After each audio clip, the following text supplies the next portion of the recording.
नमस्कार, एस्ट्रोबी चैनल के इस कार्यक्रम में आप सबका स्वागत है। आज इस वीडियो में मैं आपको ग्रहों में न्यायाधीश शनिदेव जो 17 जून 2023 को मार्गी से वक्री होने जा रहे हैं तकरीबन 140 दिनों के लिए, उनका यह वक्री काल 4 नवंबर 2023 तक चलेगा। राशियों के क्रम में आज अंतिम राशि की बात करेंगे कि मीन राशि के लिए शनि का वक्री काल कैसा रहेगा, उसकी संपूर्ण जानकारी मैं आपको इस वीडियो में दूंगा। तो कृपया वीडियो को अंत तक देखिएगा, स्किप मत कीजिएगा, क्योंकि स्किप करने से फिर जानकारी अधूरी रह जाती है और आपको समझ में नहीं आती पूरी बात। साथ ही वीडियो के अंत में उपाय भी बताऊंगा।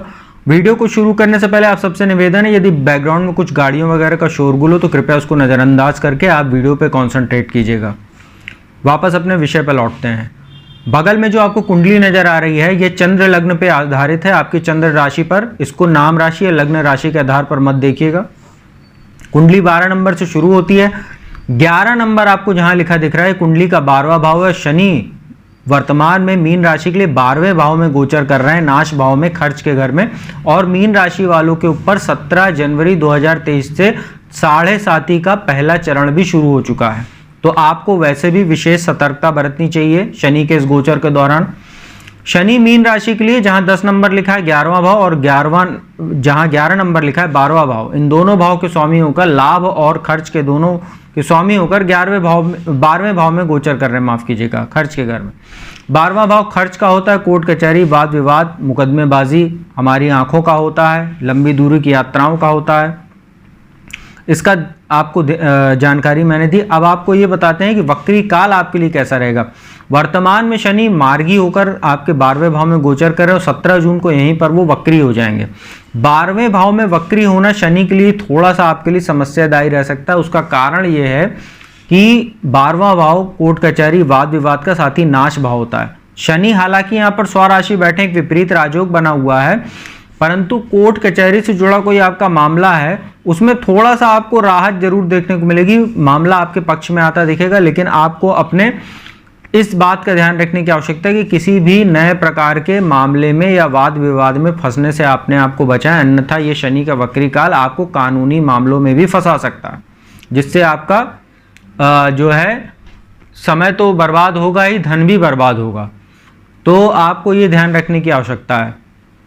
साथ ही शनि की दृष्टियों की बात करें, शनि की 3 दृष्टियां हैं। एक तो तीसरी दृष्टि जो है वो आपके दूसरे भाव पर पड़ेगी, नीच राशि मेष राशि पर। वहां पर बृहस्पति और राहु का चांडाल दोष बना हुआ है। दूसरा भाव संचित धन का, कुटुंब का, परिवार का, ससुराल पक्ष का, हमारी आंखों का, प्रारंभिक शिक्षा का होता है, वाणी का होता है। 12वें भाव में बैठे शनि की जो नीच दृष्टि दूसरे भाव पर पड़ेगी और उसमें चांडाल दोष है, तो आपको अपनी वाणी का काफी ख्याल रखना है। कंसल्टेंसी से जुड़ा कोई काम करते हैं, वाणी संबंधित कोई काम करते हैं, तो आपको विशेष सतर्कता बरतने की आवश्यकता है, अन्यथा आपकी नौकरी भी छूट सकती है। साथ ही दूसरे भाव पर दृष्टि है, आपका धन जो है वो स्वास्थ्य संबंधी चीजों पर खर्च होगा, साथ ही परिवार में किसी का स्वास्थ्य प्रभावित हो सकता है। ससुराल पक्ष से भी आपके संबंध इस गोचर के दौरान खराब रह सकते हैं यदि आप विवाहित हैं तो। और साथ ही यदि आप अविवाहित हैं और आपके रिश्ते की कहीं बात चल रही है, तो आपके व्यवहार और आचरण की वजह से कहीं ना कहीं आपका बनता हुआ रिश्ता टूट सकता है। साथ ही पैतृक संपत्ति से जुड़ा कोई मामला है, उसमें भी समस्या आपको देखने को मिलेगी। शनि की जो 7वीं दृष्टि रहेगी वो 6ठे भाव पर रहेगी, रोग ऋण शत्रुओं के भाव पर। तो रोग ऋण शत्रुओं में भी वृद्धि होगी। आप अपने कमर से लेकर पैर तक के क्षेत्र का ध्यान रखिएगा, चोट चपेट लग सकती है। गाड़ी वगैरह चलाते समय सावधानी बरतिएगा, क्योंकि दुर्घटना के भी योग बनेंगे। शत्रु आपको परेशान करने की कोशिश करेंगे, गुप्त शत्रुओं में वृद्धि होगी, परंतु शत्रु आपको कुछ बिगाड़ नहीं पाएंगे, लेकिन उनको शांत करने में आपका समय, धन और मान सम्मान तीनों प्रभावित होगा, इसका ध्यान रखिएगा। मामा और ननिहाल पक्ष से आपके संबंध प्रभावित होंगे। यदि आप कोई सरकारी नौकरी की तैयारी कर रहे हैं, कंपटीशन एग्जाम की तैयारी कर रहे हैं, तो आपका मन भटक सकता है पढ़ाई से, इसका आपको ध्यान रखने की आवश्यकता है। साथ ही नया कर्ज लेने से इस गोचर के दौरान बचिएगा। साथ ही यदि कोई पुराना कर्ज ले रखा है तो उसको भी कहीं ना कहीं चुकाने में कुछ समस्या आपको देखने को मिलेगी, जिसको आपको मैनेज करने की जरूरत रहेगी इस समस्या को। 10वीं दृष्टि की बात करें, वो आपके भाग्य स्थान पर पड़ेगी। नाश भाव में बैठ के शनि की जो 10वीं दृष्टि रहेगी वो जब भाग्य स्थान पर पड़ेगी, साथ ही वहां शत्रु राशि बनती है, तो आपको कहीं ना कहीं भाग्य में कमी देखने को मिलेगी। साथ ही जहां पर आपको भाग्य का ज़्यादा सहयोग चाहिए रहेगा, जिन क्षेत्रों में, वहां पर आपको भाग्य में कमी देखने को मिलेगी, जिससे आपका मानसिक तनाव बढ़ेगा। साथ ही संघर्ष में भी वृद्धि होगी। कार्य परिश्रम आपका इस गोचर के दौरान बढ़ेगा। जितना परिश्रम पुरुषार्थ करेंगे उतना ही आपको भाग्य का सहयोग भी मिलेगा। साथ ही आपको एक चीज के लिए जरूर शनि यहाँ पर काफी फायदेमंद रहेंगे, क्योंकि 12वें भाव में बैठे हैं। 12वां भाव जो होता है विदेश यात्राओं का होता है, और जो भाग्य स्थान होता है ये उच्च शिक्षा का घर होता है। तो शनि जो है वायु तत्व के स्वामी ग्रह हैं, विदेश यात्राओं के कारक ग्रह। तो 12वें में बैठ के 10वीं दृष्टि भाग्य स्थान पर डालेंगे, तो आप यदि विदेश जाना चाह रहे हैं, विदेश किसी कार्य के लिए जाना चाह रहे हैं, साथ ही पढ़ाई के लिए जाना चाह रहे हैं, सेटल होना चाह रहे हैं, तो आप कोशिश कीजिए। तो ये समय काल आपके लिए कहीं ना कहीं फायदेमंद सिद्ध हो सकता है। धर्म कर्म में भी आपकी रुचि घटेगी और भोग विलास में आपका ज्यादा मन लगेगा। दिखावे पर आप ज्यादा खर्चा करेंगे, जिससे आपका बजट भी बिगड़ेगा और आपके लिए कुछ ना कुछ आर्थिक समस्याएं भी इस गोचर के दौरान देखने को मिलेगी। तो इन सब चीजों से आपको बचने की आवश्यकता है।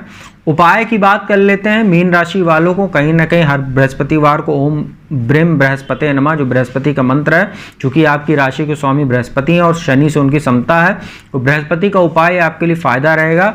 एक माला 108 बार हर बृहस्पतिवार को आप इस मंत्र का जाप करें, ओम ब्रह्म बृहस्पति नमः। साथ ही केले के वृक्ष की जड़ में आप जल अर्पित कीजिए तो भी फायदेमंद होगा। साथ ही शनिवार को किसी भी पीपल के वृक्ष के नीचे जाकर संध्या काल में सरसों के तेल का दीपक जलाएं तो भी आपके लिए फायदेमंद साबित होगा। और संभव हो तो वहीं बैठ के हनुमान चालीसा का भी पाठ करें तो बहुत अच्छा रहेगा आपके लिए। तो मित्रों, ये था अंतिम राशि मीन राशि के लिए शनि का वक्री काल कैसा रहने वाला है। उपाय मैंने बताया आपको। यदि वीडियो आपको अच्छी लगी हो तो चैनल को सब्सक्राइब कर दीजिएगा, बगल में बेल आइकन का बटन उसको प्रेस कर दीजिएगा।